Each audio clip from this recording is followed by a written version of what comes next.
नमस्कार Odia news time को आपन को स्वागत। आज मु नहीं आसी आपण देश विदेशर 10टी मुख्य खबर। आशा करुच्ची आपण मैंने भिडटी को शेष पर्यंत देखिए। नंबर 1 मुख्यमंत्री घोषणा रथयात्रा 2 दिन छुट्टी। चलित वर्ष रथयात्रा हेउछि विरल। एही रथयात्रा 2 दिन धरी चलिबो, तेणु रथयात्रा 2 दिन छुट्टी घोषणा करिसेंती मुख्यमंत्री मोहन माझी। फल आसंता 7 और 8 तारिख में सरकारी कार्यालय स्कूल कॉलेज सब छुट्टी रहिबो। पुरी रे आयोजित समीक्षा बैठक में जोगदेई एपरि घोषणा करिसेंती मुख्यमंत्री मोहन माझी। छुट्टी नहीं तुरंत विधिबद्ध विज्ञप्ति प्रकाश करने को अधिकारी को निर्देश देइछंती मुख्यमंत्री। नंबर 2 सर्वनिम्न 3000 टंका को वृद्धि कराजिबो सरकारी भत्ता, कहले नित्यानंद गंड। विभिन्न वर्गर लोकों को मिलुवा सरकारी भत्ता परिमाण वृद्धि पाइबो। एही भत्ता टंका सर्वनिम्न 3000 टंका को वृद्धि कराजिबो। एने घोषणा करिसेंती सामाजिक सुरक्षा मंत्री नित्यानंद गंड। वार्धक्य भत्ता, विधवा भत्ता और दिव्यांग भत्ता को गुरुत्व दियाजिबो बोली सूचना दैछंती मंत्री। से नहीं प्रस्तुति चली रही एवं अर्थ विभाग सह विस्तृत आलोचना पर यह कार्यकारी कराजिबो बोली गणशिक्षा तथा सामाजिक सशक्तिकरण मंत्री नित्यानंद गंड कहिसेंती। मंत्री नित्यानंद गंड कहिसेंती विभिन्न वर्गर भत्ता बढ़ाइबा को सरकार चिंता करुछंती। विभिन्न विभाग अधिकारी सह एने आलोचना जारी रही। आलोचना पर जो वर्गर भत्ता को वृद्धि कराजिबो से नहीं स्पष्ट कराजिबो बोली से कहिसेंती। नंबर 3 समीक्षा चली बंद थिबा स्कूल स्थिति देखि खोलाजिबो।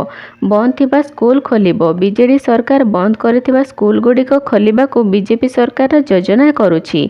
जेउठी पिलामानंकु दूर स्थान को जीवाकु पड़ुछि, जेउ स्थान रे भूल रिपोर्ट जरिया स्कूल बंद कर दिया जाइछि, स्थानीय लोकंकर भी दाबी अणदेखा करा जाइछि। सेही सब स्कूल गुड़िक लोकंक आवश्यकता को दृष्टि रे रखी बीजेपी सरकार पुणी थरे स्कूल खोलिबा को योजना करिसेंती बोली गणशिक्षा मंत्री नित्यानंद गंड कहिसेंती। से आहुरी मध्य कहिसेंती जे गणशिक्षा विभाग पक्षरु सचिवों को निर्देश दिया जाइछि, रिपोर्ट प्रस्तुत करंतु एवं लोकों को दाबी अनुसार केउठी बंद होइतिबा स्कूल खोलिबा आवश्यकता अछि। सचिव विस्तृत रिपोर्ट देवा परे सेही रिपोर्ट आधार रे बीजेडी सरकार बंद कर दिया जाइतिबा स्कूल गुडी को आमे खोलिबु। नंबर 4 8 रु होइपारे श्रीमंदिर रत्नभंडार जांच। रत्नभंडार जांच कार्य आसंता 8 तारिख रु हेबार संभावना रही। आसंता 4 तारिख रे रत्नभंडार जांच कमिटी अध्यक्ष जस्टिस अरजित पसायत ओडिशा गस्तरे आसुछंती और 5 तारिख रे जांच कमिटी बैठक बसिबा थिबारु एभଳି संभावना सृष्टि होईछि। रत्नभंडार जांच कमिटी अध्यक्ष जस्टिस अरजित पसायत आसंता 4 तारिख रे ओडिशा आसुछंती। 5 तारिख रे रत्नभंडार जांच कमिटी बैठक बसिबो। जदि कमिटी सहमति हुए ताहले 8 तारिख रु रत्नभंडार खोलिबा नै प्रक्रिया आरंभ हेबो। जुलाई 8 रु 27 तारिख पर्यंत प्राय 19 दिन धरी रत्नभंडार जांच, मरामती और अलंकार गणना कराजिबो बोली लक्ष्य रखा जाइछि। नंबर 5 जुलाई मासरे सक्रिय मौसुमी। राज्य रे प्रबल अति प्रबल वर्षा। जुलाई मासरे मौसुमी सक्रिय रहिबो। एहा प्रभाव रे राज्य रे प्रबल अति प्रबल वर्षा होई पारे। जुलाई मासरे राज्यर स्वाभाविक ठारू अधिक वर्षा हेबा बोली भारतीय पाणीपाग विभाग पूर्वानुमान करिछि। जुलाई मास को नै भारतीय पाणीपाग विभाग करिथिबा आकलन अनुसार देश रे वर्षा परिमाण स्वाभाविक ठारू अधिक रहिबो। जुलाई रे ओडिसा रे स्वाभाविक ठारू अधिक वर्षा हेबो। सुंदरगढ़, केन्दुझर, भद्रक, जाजपुर, देवगढ़, ढेंकानाल और केन्द्रापड़ा रे प्रबल अति प्रबल वर्षा हेबार संभावना 75% अधिक रही। बाकी अन्य जिल्लार विस्तृत अंचल रे मध्य प्रबल वर्षा हेबो बोली आईएमडी आकलन करिछि। नंबर 6 123 वर्ष रे सबुठु उत्तप्त थिला जून मास। सारा देश रे कमिछि वर्षा परिमाण। जून मासरे शेष सुधा भारतीय पाणीपाग विभाग कहिछि जे एथर उत्तर पश्चिम भारत रे जून मास 1901 परठारु सबुठु उत्तप्त थिला। पाणीपाग विभाग कहुछि जे गत मासरे उत्तर पश्चिम राज्य रे हाराहारी तापमात्रा 31.73 डिग्री सेल्सियस थिला। पाणीपाग विभाग अनुसार मासिक हाराहारी सर्वाधिक तापमात्रा 34.20 डिग्री सेल्सियस रेकर्ड कराଯାଇଛି, जहाँ साधारण अपेक्षा 1.96 डिग्री सेल्सियस अटे। जेतेबेले कि जून मासरे हाराहारी सर्वनिम्न तापमात्रा 25.44 डिग्री सेल्सियस रे रेकर्ड कराଯାଇथिला, जहाँ साधारण अपेक्षा 1.35 डिग्री सेल्सियस अटे। पाणीपाग विभाग यह मध्य कहिछि जे जून मासरे साधारण वृष्टिपातठू कम रेकर्ड कराଯାଇଛି। नंबर 7 लक्ष्मी बसर नवकळेबर ना सह रंग भी बदलिला। बहु कल्पना जल्पना परे शेषरे बदलिला लक्ष्मी बसर रंग। सबुजरू हेला गेरुआ आउ सेथिरे लक्ष्मी बस परिवर्ते लेखा होईछि मुख्यमंत्री बस सेवा। ढेंकानाळे लक्ष्मी बसर होईछि एपरि नवकळेबर। तेबे एने आनुष्ठानिक भावे कोनोसी घोषणा होइनी। काली ढेंकानाळ बस स्टाण्ड रे छिड़ा होइतिबा लक्ष्मी बस गुड़िकर रंग बदलै दिया जाइछि।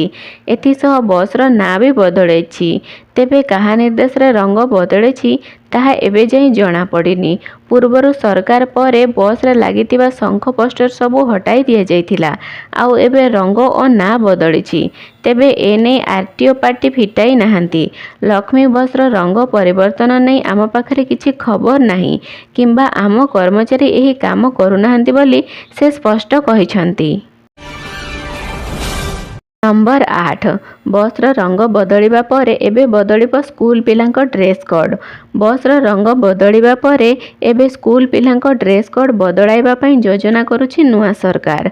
चलित वर्ष शिक्षा वर्ष आरंभ होई सारिथिबा बेले ए पर्यंत पिलांको पोशाक बंटन करा जाई पारिनी, जाहाकु नै छात्र छात्री एवं अभिभावकଙ୍କ मध्यरे असंतोष देखिबाकू मिलुछि। एपरि कि पिलामाने स्कूल को चिरा फटा कपड़ा और जोता पिंधि आसुछंती। केवल ड्रेस नुहे पिलांको जोता मजा ट्रैक पैंट टोपी आई कार्ड मिली नाही। सेपटे राज्य रे बंद होइतिबा स्कूल पुणी खोलिबा पई योजना करूछंती सरकार बोली विद्यालय और गणशिक्षा मंत्री कहिछंती। नंबर 9 नीट पीजी एग्जाम परीक्षार 2 घंटा पूर्व तैयारी हेबो प्रश्न। नीट यूजी परीक्षा विवाद मध्य स्नातकोत्तर बा पीजी परीक्षा पई आसीछि सूचना। चलित मास किंबा आसंता मास मध्य नीट पीजी परीक्षा होई पारे बोली विशेष सूत्ररु जଣା पड़िछि। सबुठु बड़ कथा हेउछि कि सूत्ररु प्रकाश रिपोर्ट अनुसार परीक्षा 2 घंटा पूर्व प्रश्नपत्र प्रस्तुत हेबो। नीट यूजी प्रश्नपत्र लीक को नहीं विवाद जारी रहितिबा बेले शिक्षा विभाग पक्षरु एपरि बड़ निष्पत्ति निया जाइछि। सद्यतम रिपोर्ट अनुसार बदलिबो चलित मास किंबा आसंता मास मध्य पीजी परीक्षा अनुष्ठित हेबो। नंबर 10 बारबाडोसरु फेरिबे भारतीय खेलाड़ी। बीसीसीआई पठाइला स्वतंत्र विमान। बारबाडोस रे फसी रहितिबा टी20 विश्वकप विजेता भारतीय टीम खूब शीघ्र भारत फेरिबे। आज स्वतंत्र विमान जोगे समस्त खेलाड़ी और सेमानक परिवार वर्ग भारत फेरिबे। एने बीसीसीआई एक स्वतंत्र विमानर आयोजन करिछि। बारबाडोस रे 2024 टी20 विश्वकप मैच अनुष्ठित होइथिला। जून 29 रु फाइनल मैच सरिथिले भी आइलैंड देश रे घूर्णिझड़ कारणरू सेमाने सेठारे फसी रहिछंती। गतकाली घूर्णिझड़ लैंडफॉल करिबा परे टीम इंडिया को फेराई आनिबाकू योजना करुछि बीसीसीआई।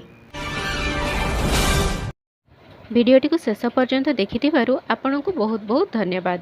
एही परि अपडेट न्यूज पाइबाकू हेले आम चैनल टी को सब्सक्राइब करि नियंतु।